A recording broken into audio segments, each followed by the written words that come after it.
Tout commence par cette audience que le patron de l'exécutif du Congo central, Guy Bandou Ndungidi, a accordé à la grande délégation du Conseil national de la couverture santé universelle conduite par son coordonnateur national, Polydor Mbongani Kabila,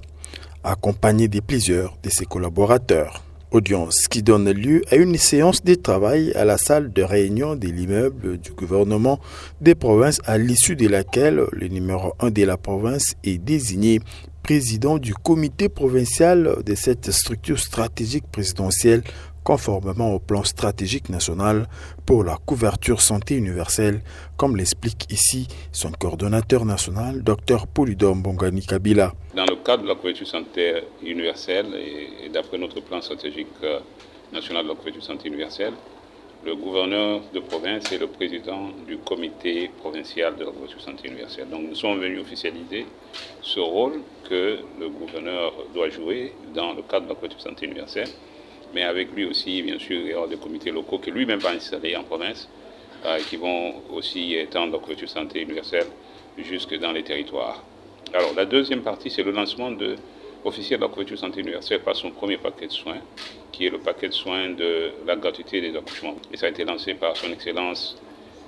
Monsieur Félix-Antoine Tshisekedi Tshilombo, président de la République et chef de l'État, le 5 septembre 2023, et ça fait exactement jour pour jour, 3 mois aujourd'hui. Le gouverneur du Congo central, Dr Guy Bandou Ndungidi, a remercié le chef de l'État Félix Tshisekedi pour la concrétisation de cette initiative qui vise l'amélioration de la prise en charge des soins de santé des communautés, avant de confirmer que la date du 5 décembre restera inoubliable au Congo central. Au nom de toute la communauté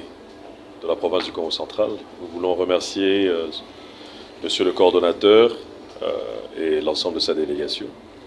pour la mission qu'il réalise aujourd'hui. Tel qu'on a évoqué un peu dans nos entretiens qui ont précédé à quelques minutes, pour nous, on considère que c'est vraiment un jour historique